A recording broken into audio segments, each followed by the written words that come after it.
નમસ્કાર વિદ્યાર્થી મિત્રો, તમારું ખૂબ ખૂબ સ્વાગત છે મારી આ ચેનલ સ્ટડી વિથ નેન્સીમાં. જો હજી સુધી તમે મારી આ ચેનલને સબસ્ક્રાઇબ ના કરી હોય તો જલ્દીથી સબસ્ક્રાઇબ કરજો. સમાજ સ્વાધ્યાય 3.3નો પ્રશ્ન નંબર 10, 11 અને 12 જોઈશું. તો જોવો, સૌથી પહેલા પ્રશ્ન નંબર 10 જોઈએ. પ્રશ્ન નંબર 10 આપેલો છે કે નીચેની આકૃતિ સમલંબ ચતુષ્કોણ કેવી રીતે છે તે સમજાવો. કઈ બે બાજુ પરસ્પર સમાંતર છે?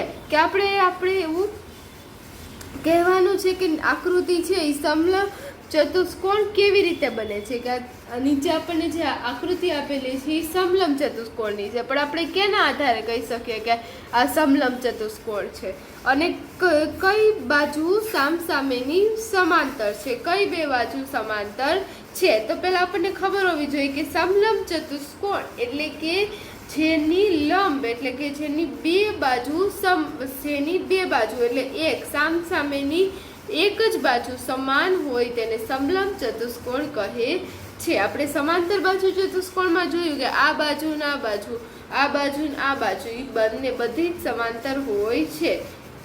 પણ આ સમલંબ ચતુષ્કોણમાં શું હોય છે કે કોઈ પણ બે જ બાજુ એટલે કોઈ પણ એક જ જોડ કે એક સામસામેની બાજુ જ સમાંતર હોય છે એને આપણે શું કહીએ? સમલંબ ચતુષ્કોણ કહીએ.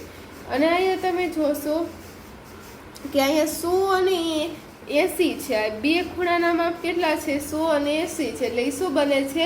પૂરક કોણ બને છે. 180 થાય એનો સરવાળો. તો અહીં ખૂણો આપણને જુઓ, અહીં ખૂણો M અને L છે, એ છે એની છેદિકા છે આ KL. આ KL ને શું કહેવાય? તેની છેદિકા. KL ની છેદિકા છે ML. તેમાં અંતઃકોણ છે કે અહીંયા તમે જુઓ આવી રીતે બે આમ સમાંતર રેખાઓ હોય અને એમાં છેદિકા હોય. તો આ ખૂણો અને આ ખૂણો એને આપણે શું કહીએ છીએ? અંતઃકોણ કહીએ. અંતઃકોણ કહીએ. તો અંતઃકોણના આ બંને સંખ્યા, આ બંને ખૂણાઓનો સરવાળો કેટલો હોય? 180 અંશ હોય. તો આ તમે જોશો અહીંયા પણ એવી જ રીતે અંતઃકોણ બને છે કે આ જે ML છે એ શું છે? છેદિકા છે. અને જે KL છે એ સમાંતર બાજુ છે. KL સમાંતર બાજુ છે, ML છેદિકા છે. જેથી અહીંયા અંતઃકોણ એટલે કે અંદરના ખૂણાની જોડ બચે છે. અને અંદરના ખૂણાનો સરવાળો કેટલો હોય? 180 અંશ હોય. અને આ તમે જોશો કે આ L અને આવું ક્યારે બની શકે? તો જ્યારે KL છે અને અહીંયા NL છે, આ બે બાજુઓ સમાંતર હોય ત્યારે જ આવું થાય. એટલે તેનાથી આપણને શું ખબર પડે કે આમ ML અને KL સમાંતર છે. એટલે આ બંને બાજુ સમાંતર છે એટલે કેવો ચતુષ્કોણ બનશે? સમલંબ ચતુષ્કોણ. આપણે સાબિત કરી દીધું. હવે આપણે એને લખીએ કે અહીં જે ખૂણો L અને ખૂણો M બરાબર કેટલા છે? 180 અંશ. એટલે આપણે લખીએ માટે ખૂણો M વત્તા ખૂણો L બરાબર કેટલા થાય છે? 180 અંશ. અહીંયા 100 અંશ છે અને અહીંયા 80 અંશ છે. એટલે બંનેનો સરવાળો કેટલો થશે? 180 અંશ છે. અને આપણે શું કહીએ? પૂરક કોણ કહીએ. તો જે અહીં ખૂણો M અને L છે કે અહીં ખૂણો M અને L એ છે NM છે, NM બાજુ છે અને જે બાજુ KL છે, રેખા KL ની શું છે? છેદિકા છે. છેદિકા છે. ત્યાં છે NM છે અને KL ની છેદિકા છે. કઈ છે છેદિકા? તો છેદિકા ML. છેદિકા છે રેખાખંડ રેખા ML. છેદિકા ML. કે આ શું છે? જે N અને NM છે અને KL છે અને જે ML છે એ શું કરે છે? છેદે છે. એટલે છેદિકા ML થી છે બનતા અંતઃકોણ છે કે આ જે બંને ખૂણા બને છે, ખૂણો M અને ખૂણો L, આ છેદિકાથી બનતા કેવા છે? અંતઃકોણ એટલે અંદરના ખૂણા. તથા જે ખૂણો M અને ખૂણો L છે તે પૂરક કોણ છે. એટલે પૂરક કોણ હોવાથી શું થશે કે જે NM રેખા NM છે એ સમાંતર થશે કોને? રેખા KL ને. રેખા NM સમાંતર રેખા KL. સમાંતરને આવી રીતે બે લીટા દ્વારા દર્શાવાય. હવે આપણે લખીએ માટે જે ચતુષ્કોણ NMLK કે અહીં આપણને NMLK આપેલો છે ચતુષ્કોણ, તે ચતુષ્કોણમાં છે NM અને KL સમાંતર હોવાથી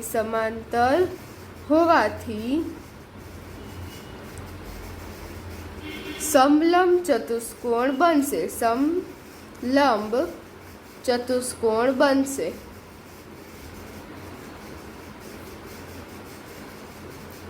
કે આ જોવો ચતુષ્કોણ છે એમાં આ બંને શું છે?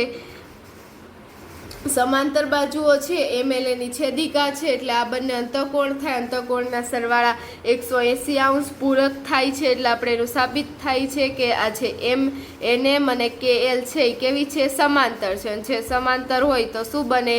જે આ ચતુષ્કોણ છે એ સમલંબ ચતુષ્કોણ બને. અને આપણને એમ પણ કીધું છે કે કઈ બાજુ સમાંતર થશે, કે આ કઈ બાજુ પરસ્પર સમાંતર થશે. આપણે સમાંતર કીધું NM અને KL ની શું થશે? આ NM અને KL સમાંતર થશે. તો આ જોવો આપણા 10મા દાખલાનો જવાબ આવ્યો. હવે 11મો દાખલો જોઈએ.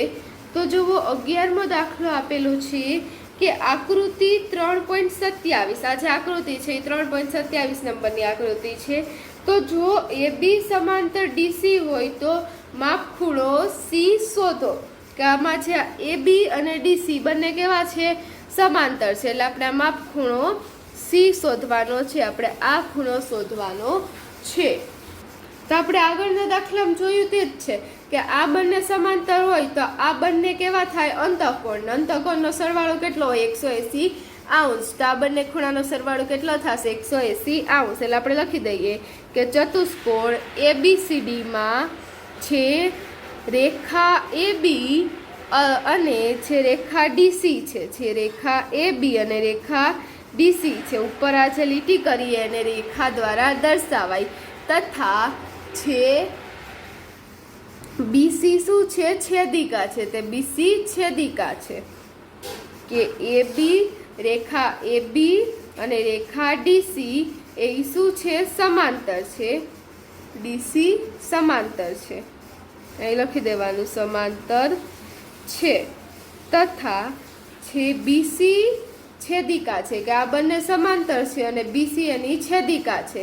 માટે જે માપખૂણો B છે અને માપખૂણો C છે એ બંનેનો સરવાળો કેટલો થશે? 180°. આપણે કારણ લખી દેવાનું અંતઃકોણ કેવા હોય? પૂરક હોય. અંતઃકોણ પૂરક હોય છે. આ શું બને છે? અંતઃકોણ બને છે. તેથી તે પૂરક હોય છે. માટે ખૂણો B વત્તા ખૂણો C કેટલા થશે? 180°. ખૂણો B આપેલો છે 120° વત્તા માપખૂણો C બરાબર 180°. માટે હવે આપણે માપખૂણો C શોધવાનો છે. એટલે સૂત્ર કરતા કરીએ. માપખૂણો C બરાબર હવે 120 બીજી બાજુ જશે એટલે શું થઈ જશે? -120. એટલે 180 ઓછા 120°. અહીંયા પ્લસ હતું, બીજી બાજુ જાય એટલે શું થઈ જાય? માઇનસ થઈ જાય.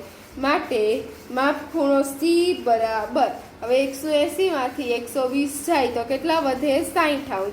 તો જોવો આપણને માપખૂણા C નું માપ મળી ગયું. કેટલું આવશે? 60°. તો આપણા 11મા દાખલાનો જવાબ આવ્યો. હવે આપણે દાખલા નંબર 12 જોઈએ.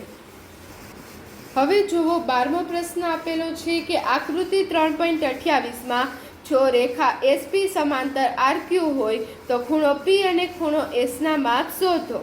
જો તમે માપખૂણો R શોધતા હોય તો શું માપખૂણો P શોધવાની અન્ય પદ્ધતિઓ હશે? તો પહેલા આપણે કાઉન્સમાં લખેલ છે એનો જોવાનું, ખાલી આપણે જોવાનું છે. આવું પહેલી જે સૂચના આપેલી છે એ જ જોઈએ કે SP સમાંતર RQ એટલે આ SP થશે અને આ RQ થશે. બંને કેવા છે? સમાંતર છે. એટલે આપણે આગળ ગણતા હતા એના કરતાં અલગ કે આ સમાંતર બાજુ ચતુષ્કોણને સમલંબ ચતુષ્કોણને આડો કરીને આપ્યો છે. કે આ બાજુ અને આ બાજુ ઉપર પહેલા આ ને આ સમાંતર હતી. હવે અત્યારે આ ને આ સમાંતર નથી. કઈ સમાંતર છે? આ બાજુ અને આ બાજુ સમાંતર છે. કે આ SP અને RQ સમાંતર છે. એમાં આપણે એના ઉપરથી હવે ખૂણો પી અને ખૂણો એસના માપ આ બંનેના માપ શોધવાના છે. તો અહીં આપણે લખીએ કે અહીં એસપી સમાંતર આરક્યુ છે તથા છે એની છેદિકા આપણે કહીએ તો છેદિકા કઈ છે? આ એસપી થાય અને આરક્યુ થાય અને એની છેદિકા થશે આરએસ. આ છે આરએસ છે એને આપણે એની શું કહીશું? છેદિકા કહીશું. તથા આરએસ તેની છેદિકા છે. તો જુઓ આ બંને સમાંતર છે અને છેદિકા આ છે એટલે આ બંનેનો સરવાળો કેટલો થાય? 180 અંશ થાય. તો તમે અહીં જોશો કે આ ખૂણા આરનું માપ આપણને આપેલું નથી પણ અહીંયા આવી રીતે ચોરસ જેવી નિશાની કરેલી છે જેથી આપણને શું ખબર પડે કે આ કાટકોણ છે અને કાટકોણનું માપ કેટલું હોય? 90 અંશ. એટલે આ ખૂણા આરનું માપ પણ આપણને આપેલું જ છે. આવી રીતે જ્યારે પણ કોઈ આકૃતિ હોય એમાં આવી રીતે દર્શાવેલું હોય તો ખૂણાનું માપ કેટલું હોય? 90 અંશ હોય. એટલે આ ખૂણાનું માપ કેટલું થશે? 90 અંશ. હવે એના ઉપરથી આપણે ખૂણા એસનું માપ શોધવાનું છે એટલે આપણે લખશું માટે ખૂણો આર વત્તા ખૂણો એસ બરાબર કેટલા થાય? 180 અંશ. બંને કેવા થશે? અંતઃકોણ થશે એટલે એનો સરવાળો 180 અંશ થાય. હવે અંદર લખી દઈએ આપણે શું લખશું કે જે અંતઃકોણ છે એ કેવા હોય? પૂરક હોય. અંતઃકોણ પૂરક હોય છે એટલા માટે આપણે શું કર્યું?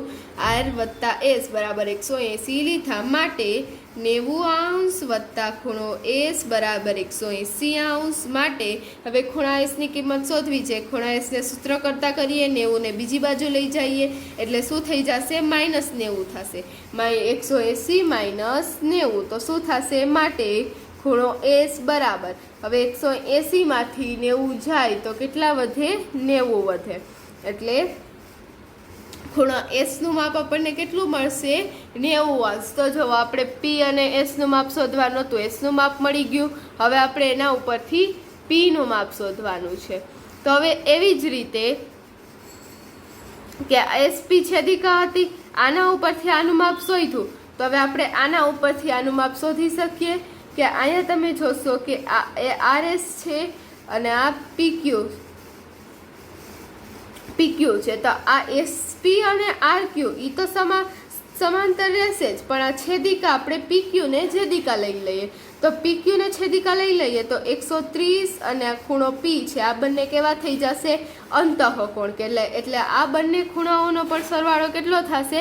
180 અંશ. એટલે આપણે લખીએ કે અહીં છે એસપી છે એ સમાંતર છે આરક્યુ ને આપણે ઉપર લીટીની નિશાની કરી દઈએ જેથી રેખા થાય કે રેખા એસપી સમાંતર રેખા આરક્યુ તથા રેખા પીક્યુ એની છેદિકા છે. માટે છે ખૂણો પી વત્તા ખૂણો ક્યુ બરાબર કેટલા થશે? 180 અંશ. આપણે લખી દઈએ અંતઃકોણ.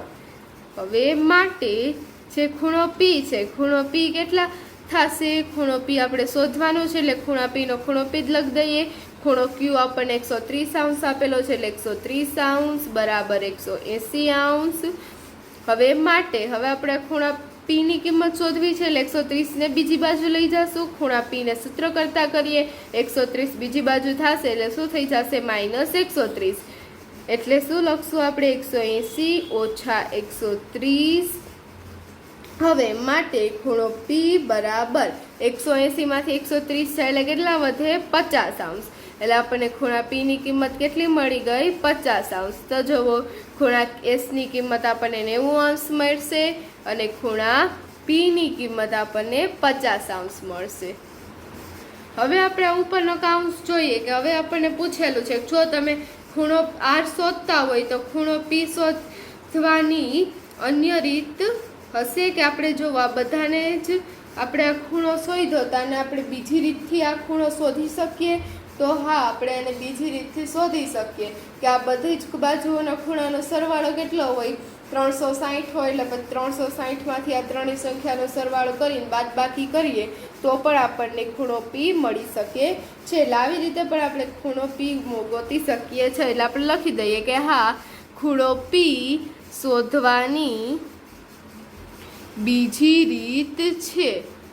બીજી અથવા તો તમે એને અન્ય પણ કહી શકો, બીજી અન્ય રીત છે. આપણે રીત નથી કહેવાની. શું પૂછેલું છે? ખાલી કીધેલું છે કે બીજી રીત હશે, તો બસ આપણે શું કહી દીધું? હા, બીજી રીત છે.